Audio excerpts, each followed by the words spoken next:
નમસ્કાર મિત્રો, અમારી એસઆરટી ગુજરાતી ચેનલમાં તમારું સ્વાગત છે। મિત્રો, અત્યારે હાલની સૌથી મોટી અને દુઃખદ ખબર સામે આવી રહી છે। જ્યાં મિત્રો જણાવી દઈએ કે આજકાલ દેશ અને દુનિયામાં હાર્ટ એટેકના કેસ ખૂબ જ ઝડપીથી વધી રહ્યા છે।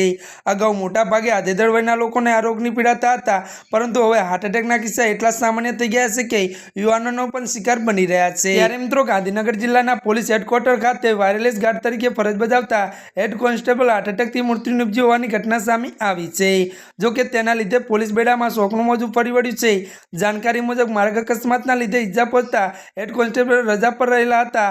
આ બપોરના સમયે હાર્ટ એટેક આવતા તેમને સિવિલ હોસ્પિટલમાં સારવાર માટે લઈ જવામાં આવ્યા હતા। જો કે મિત્રો પરંતુ તેઓ ટૂંકી સારવાર બાદ તેમનું કરુણ મોત નિપજ્યું હતું। જ્યાં મિત્રો અત્યારની સૌથી મોટી અને દુઃખદ ખબર સામે આવી રહી છે।